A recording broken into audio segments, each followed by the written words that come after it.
Leo umeshiriki ziara kubwa sana ya Mheshimiwa Stephen Wasira ambaye ni kama mwenyekiti bara.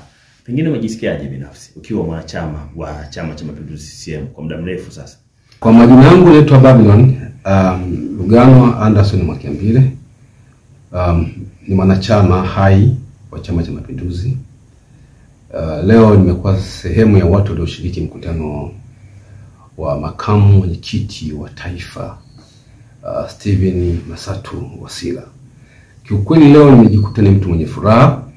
Mzee ametukumbusha mambo mengi na misingi ya chama ambayo ukiangalia zaidi kwa mtu aliyebahatika kusoma Azimio la Arusha la mwaka 1967, mzee amesimamia katika hapo na kutukumbusha majukumu makuu matatu ambayo ndio Chama cha Mapinduzi kinafanya, kwa maana malazi, afya.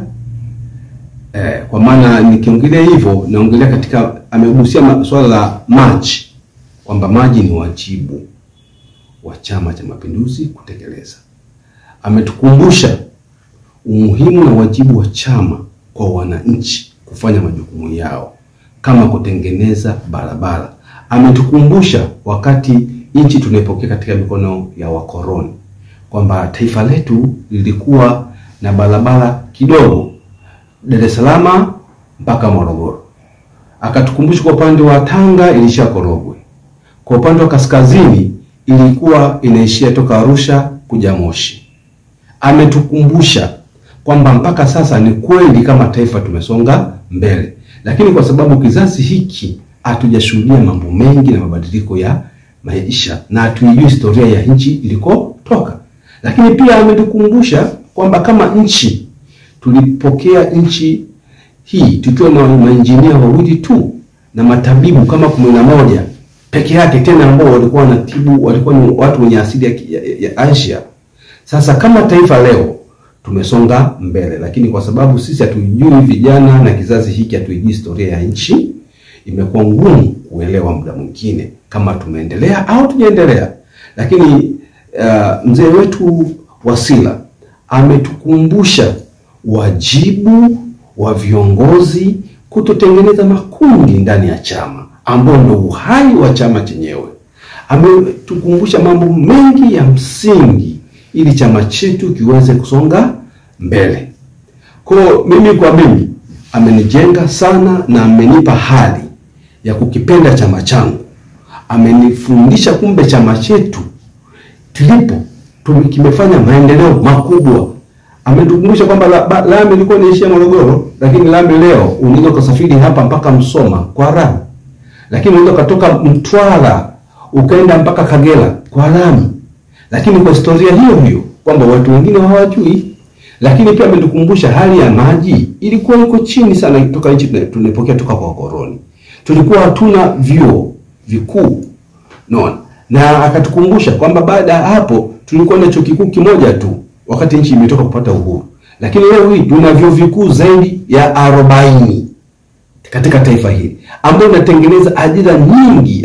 Tunatengeneza wasomi wengi kila mwaka, zaidi ya 100,000 kila mwaka wasomi wa vyuo vikuu wanamaliza. Kwa amejaribu kutukumbusha kwamba maendeleo yanapotokea yanakuja na changamoto zake. Kwa maendeleo yanapokuja, kwa changamoto mpya pia zinaibuka hapo hapo. Kwa mzee Wasira ametukumbusha namna gani tusizime data. Kama tunataka watu wetu wapate ajira moja kwa moja, maana yake nchi baki miaka ile ya ukoloni, wakati wako chuo kikuu wanakuwa wamewekewa tayari ajira mezani.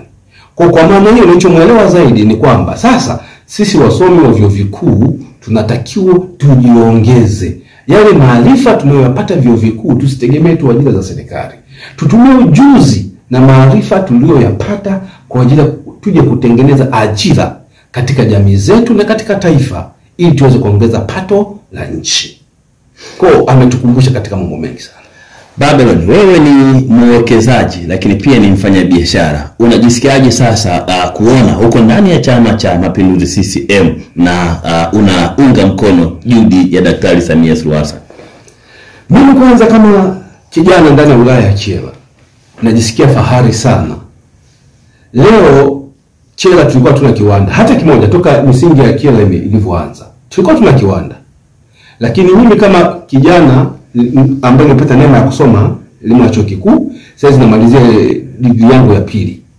Lakini mimi niliamua kuja kuwekeza nyumbani. Na maarifa hapo tunayosema, kile kidogo unachoanza unaanza kuwekeza kidogo kidogo ili tubadilishe jamii zetu.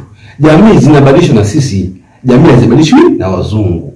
Kwa mimi nimejisikia mwenye fahari sana kuja kuwekeza nyumbani kwa sababu ninachojua tunatafuta majawabu ya kilimo tunacholima cha chikichi ndani ya wilaya yetu, ambacho ninaamini baada ya mwaka mmoja hakuna mawese yatakayotoka ndani ya wilaya ya Kyela atakayovuka hii wilaya, kwa sababu bei ambayo sisi tutakuwa tunaitoa itakuwa inaweza kashindana na bei ambazo ziko Dar es Salaam, itakuwa inaweza kashindana na bei ambazo ziko Kongo. Mtu ataona hakuna sababu ya kupeleka mazao kule kwao. Tunatowahamasisha ndugu zetu wana Kyela na jamii zetu waendelee kulipenda zao lao la chikichi, walime kwa wingi, wazalishe kwa wingi, na sisi kama wawekezaji ndani ya wilaya ya Kyela tutakuwa na uwezo wa kununua mafuta yao yote ndani ya wilaya ya Kyela kwa bei nzuri kabisa kwa manufaa ya wilaya yetu, kwa sababu tutalipa kodi halmashauri, tutatoa ajira kwa vijana, lakini pia tutahamasisha wakulima waendelee kulima chikichi kwa wingi.